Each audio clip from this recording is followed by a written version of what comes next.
Welcome to my channel. இப்போ நம்ம யாரை பற்றி பேச போகிறோம்னா, ஓசி வருமானத்தில் தீபாவளி கொண்டாடுற நம்ம இளவரசனை பற்றி தான் பேச போகிறோம். இவரை ஏன் நான் ஓசி வருமானத்தில் தீபாவளி கொண்டாடுறேன்னா நான் சொல்கிறேன்னா, நேற்று பார்த்துருப்பீங்க, முதல்லேருந்து வருவா காலையில் ஊங்கான்ட்டு செஸ் விளையாடுறாங்களாமா. அந்த அம்மா அப்படியே வீடியோ எடுக்குது. அப்பா மகனும் அளப்பறை பார்த்துக்குங்க அப்படிங்கிறாரு. அப்பாவுக்கு என்ன வேலை? எந்த விளையாட்டுக்கு போகாமல் மக்களை ஏமாற்றிட்டு ட்ராமா போட்டு இலவச வருமானம் பார்த்துட்டு இதில் என்ன பெருமை இருக்குது? விட்டா செஸ் ஆனந்தவை மிஞ்சிடுவார் இந்த அம்மா சொல்லு. இந்த அம்மா மாதிரி ஒரு வைஃபு இவங்க குடும்பத்தில் இருந்துச்சுன்னா எல்லா கணவரும் சோம்பேறியே தான் போக போகிறாங்க. எந்த இடத்துல இவங்க கணவரை உடக்க சொல்லியிருப்பார், எங்கேயும் சொல்லியிருக்க மாட்டார். நீலி கண்ணீர் விடிப்பாங்க. இந்த அம்மா காயத்ரி மாதிரி ஒரு ரிட்டையர்டான பெர்சன் நீங்கள் எங்கேயும் பார்க்க முடியாது யூடியூப்பில். என்ன காரணம்னா பூரா ட்ராமா பொய். எந்த இடத்துலையுமே இந்த அம்மா ஒரு கணவரை உழைக்க சொல்லி சரித்திரத்துலேயே சொல்ல மாட்டாங்க, எப்பவும் சொல்ல மாட்டாங்க, எந்த காலத்துலையும் சொல்ல மாட்டாங்க. அப்புறம் 2 பேரும் என்ன பண்ணுறாங்கன்னா, நாங்கள் தீபாவளிக்கு ட்ரெஸ் எடுக்க போகிறோம், நாங்கள் தீபாவளிக்கு பட்டாசு வாங்க போகிறோம். எங்கேன்னா எங்களுக்கு சொந்த வருமானத்தில் இல்லைங்க, ட்ராமா போட்டு நாங்கள் மக்களை ஏமாற்றிட்டு அப்புறம் நாங்கள் உழைக்காம உட்காந்துட்டு ட்ரெஸ் எடுக்க போகிறோம். ட்ரெஸ் எத்தனை ரூபாய்க்கு எடுத்துன்னா 10,000 ரூபாய்க்கு எடுத்தாங்க. நாங்கள் 10,000 ரூபாய்க்கு தாங்க எடுத்துகிறோம். அந்த 10,000 ரூபாயோட மதிப்பு இவங்க 2 பேர்த்துக்கு தெரியுமான்னு கேட்டால் அது தெரியாது. என்ன காரணம்னா உழைச்சாட்டு தான் என்ன தெரியும். இன்றைக்கி தீபாவளிக்கு ட்ரெஸ் எடுக்க போகணுன்னா குறைந்தபட்சம் ஒரு ஃபேமிலிக்கு 10,000லேருந்து 20,000 ரூபாய்க்கு வேணும். அவங்க என்ன பண்ணுவாங்கன்னா வருஷம் பூரா உழைப்பாங்க, அது போனஸ் கொடுப்பாங்க. ஒரு சில கம்பெனியில் போனஸ் கம்மியாக கொடுப்பாங்க. அவங்க அந்த காசு எடுத்துகிட்டு போய் குடும்பத்தோட ட்ரெஸ் எடுப்பாங்க, தீபாவளி கொண்டாடுவாங்க. மன நிறைவு, மன நிம்மதி இருக்குது. ஆனால் இவங்களுக்கு பார்த்தீங்கன்னா கணவன் மனைவி சண்டை, கணவன் குடிச்சிட்டா அலப்பறை பண்ணுறது, ரோட்டில் சண்டை போடுறது, கெட்ட வார்த்தை பேசுறது, லைவ் வீடியோவில் கெட்ட வார்த்தை பேசுறது வருஷம் பூரா பார்த்துருப்பீங்கன்னு நினைக்கிறேன் உங்கள் சேனலில். அப்புறம் தீபாவளி ஸ்வீட்ஸுன்ட்டு என்னமோ சிவவிலாசி அன்னபூர்ணாவில் மிஞ்சோன்னு மாட்டுக்குது. அந்த மாதிரி இவங்க ஸ்வீட் பண்ணியிருப்பாங்க. 13 லட்சம் சப்ஸ்கிரைபர் இருக்கிறாங்க. எத்தனை சப்ஸ்கிரைபர் இவங்களுக்காச்சும் ஏதாச்சும் ஒரு ஃப்ரீயாக ஸ்வீட் பாக்ஸ் வாங்கி கொடுக்க சொல்லுவாங்களா? யாருமே வாங்கி கொடுக்க மாட்டாங்க, வாங்கி கொடுக்கவே மாட்டாங்க. இவங்களுக்கே சாப்பிட்றதுக்கு டைம் பத்தாது. என்ன காரணம்னா இவங்களோட வருமானம் நீங்கள் பார்த்தீங்கன்னு வச்சுங்க, குறைந்தபட்சம் ஒரு 3 லட்சம் 4 லட்சம் வருமானம் இருக்குது. எதுலின்னா உழைச்சி கிடையாதுங்க. மக்களை ட்ராமா போட்டு ஏமாற்றிட்டு பித்தலாட்டம் போட்டுட்டு பொய்யை சொல்லிவிட்டு ட்ராமா இவங்க போடுறதும் ஒரு ட்ராமா. அந்த அம்மாவோட ஒரு சிரிப்பு சிரிக்கு, அது உண்மையான சிரிப்பு கிடையாது, பொய் சிரிப்பு. பொய் சிரிச்சே நம்ம கணவன் மனைவி ட்ராமா போட்டு வருஷம் பூரா இலவச வருமானம் பார்க்குறாங்க. அதை வேறு தீபாவளி கொண்டாடுறதுக்கு என்ன பெருமை இருக்குதுன்னு கேட்குறேன். என்ன பெருமை இருக்குது?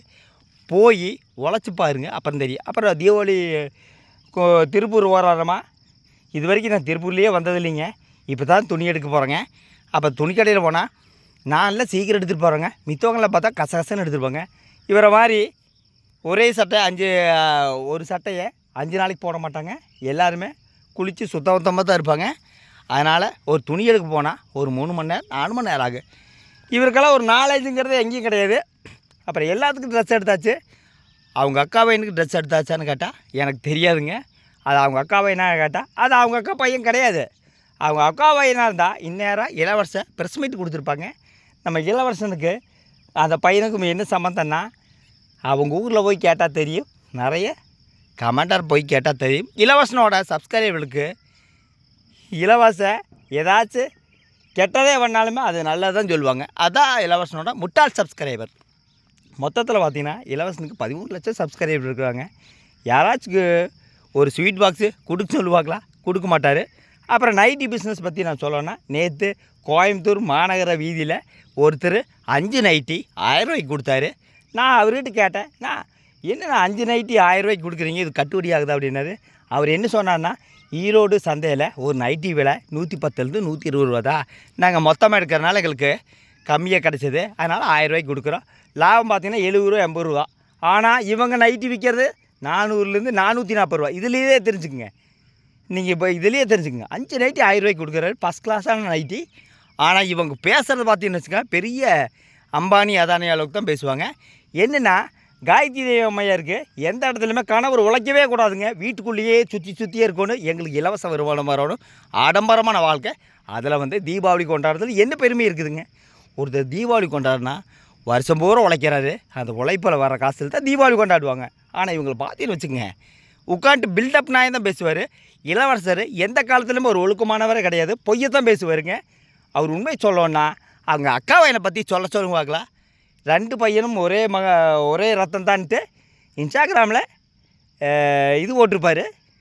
அப்போது அவர் விளக்கம் கொடுத்து சொல்லுங்க பார்க்கலாம். நேற்று இளவரசர் எனக்கு ஒரு கமெண்ட் பண்ணியிருந்தார். அதாவது அவங்க அக்காவை என்னை பற்றி பேசும்போது ஒரு கமெண்ட் பண்ணும்போது சரி ஒரு கமெண்ட் பண்ணியிருந்தார், குட் ஜாப்னு அப்படின்னு. நான் என்ன பண்ணியிருந்தேன், உண்மைத்தன்மை அறிய. மொத்தத்தில் அவங்க அக்காவை என்னை பற்றி பேச மாட்டார்னு நினைக்கிறேன். சரி, அவங்க அக்காவை என்ன சொன்னார் இல்லைங்க, ஏதாச்சும் ஒரு ட்ரெஸ் எடுத்து கொடுத்தாரா, ஏதாச்சும் ஒரு துணிமணி எடுத்து கொடுத்தாரா? மொத்தத்தில் இளவரசனும் காயத்ரியும் பேசுகிறதெல்லாம் பார்த்திங்கன்னா பொய் தான் சொல்லுவாங்க. அதாவது ஒரு சிரிப்பாங்க. எல்லோரும் நல்லா இருக்கணுங்க, எங்களை பிடிச்சவங்க பார்க்குறாங்க, உங்களை பிடிச்சவங்க பார்க்கலிங்க. என்டர்டைம் வீடியோ, அதாவது மொபைலுங்கிறது ஒரு என்டர்டைம்பு. போனீங்கன்னா இவங்க மூஞ்சி வருதுங்க.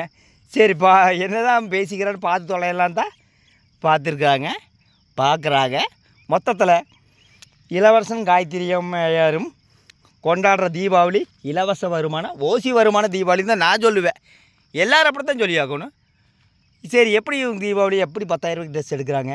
இந்த வருமானம் ஏது, எங்கேருந்து வந்தது? மொத்தத்தில் இவங்களுக்கு பொங்கலாக இருந்தாலும் சரி, சித்திரக்கனியாக இருந்தாலும் சரி, அந்த உழைப்போட அருமை தெரியாது. ஏன்னா மக்களை இப்போ ட்ராமா போட்டு 26ஆம் தேதி எப்போ வருதுன்னு எதிர்பார்த்துட்டு காத்து கொண்டு இருக்க ஒரு பர்சன் தான் நம்ம இளவரசன். என்ன காரணம்னா எந்த இடத்துலையுமே உழைச்சி வருமானம் கிடையாதுங்க. அப்புறம் பார்த்திங்கன்னா ஸ்வீட்டெல்லாம் பார்த்திங்கன்னு வச்சுங்க, இவங்க வீட்டில் செஞ்சுருப்பாங்க. அப்புறம் அந்த அம்மா காயத்ரி ஒரு எங்கேயாச்சும் ஒரு பொருள் எடுத்து திங்கோன்னா திருட்டுத்தனமாக தின்பாங்க. அது என்ன காரணம்னா அப்போ தானே யூடியூப்பில் போட்டால் தானே மில்லியன் கணக்கு வியூஸ் போகு, அப்போ தானே வருமானம் பார்க்க முடியும். மொத்தத்தில் இவங்க நேற்று போய் ட்ரெஸ் எடுத்துருக்காங்க, பட்டாசு வாங்கியிருக்கிறாங்க. அந்த பட்டாசு 80% ஆமாம். சரி, நான் இளவரசனுக்கு ஒரு சவால் விடுறேன். 1000 வாழை அந்த கடையில் நீ 100 ரூபா வாங்கி கொடுத்தீங்கன்னா ஒரு 1000 ஆர்டர் நான் கொடுக்குறேன். 1000 வாழை 80% தான் சொல்லியிருக்காரு. 1000 வாழை 100 ரூபாய்க்கு வாங்கி கொடுக்க சொல்லி, சிவகாசியில் 100 ரூபாய்க்கு தான் நான் வாங்கினேன் 1000 வாழை. ஆனால் மொத்தத்தில் நம்ம இளவரசன் காயத்ரியும் கொண்டாடுற தீபாவளி ஓசி வருமான தீபாவளி தான் நான் சொல்லுவேன். அந்த 10,000 ரூபாயோட மதிப்பு இளவரசனும் காயத்ரி அம்மையாருக்கு தெரியாது. இப்போ இளவரசன் அந்த துணிக்கடையில் உட்காந்துட்டு நானும் துணிக்கடையில் வேலை செஞ்சுக்கிறேங்க ஒரு 10 வருஷத்துக்கு முன்னாடி. இப்போது மக்களை ஏமாற்றிட்டு ட்ராமா போட்டு எங்களுக்கு இலவச வருமானம் தான், உங்களை மாதிரி உழைப்பாளிகளுக்கெல்லாம் தெரியாது. நாங்கள் அடுத்தவங்கள உழைப்பை பற்றி தான் பேசுவோம். எங்களுக்கு உழைக்கிறதே முடியாது, நாங்கள் ட்ராமா போட்டிருப்போம். நீங்கள் வருஷம் பூரா பார்த்தீங்கன்னு வச்சுக்கோங்க, கணவர் குடிக்கிறது, அதை லைவ் வீடியோ எடுக்கிறது, அப்புறம் அதையும் வச்சு லட்சக்கணக்கில் வியூஸ் பார்க்குறது, அப்புறம் கணவரை எந்த இடத்துலையும் வேலைக்கு போகாமல் செய்கிறது. இதுதான் காயத்ரி அம்மையாரோட மிகப்பெரிய சாதனை. இவங்கள மாதிரி ஒரு வைஃப் இருந்துச்சுன்னா எந்த குடும்பத்துலேயுமே எந்த கணவரும் வேலைக்கு போக மாட்டாங்க, படு சோம்பியதையே இருப்பாங்க. ஏன்னா அடுத்தவங்க காசு தான் இவங்களுக்கு முக்கியம், இவங்களுக்கு உழைப்புங்கிறது இப்போ கிடையாது. இவங்க கொண்டாடுகிற தீபாவளி இலவச வருமான தீபாவளி. ஓகே, அடுத்த வீடியோவில் சந்திக்கிறேன். நன்றி, வணக்கம்.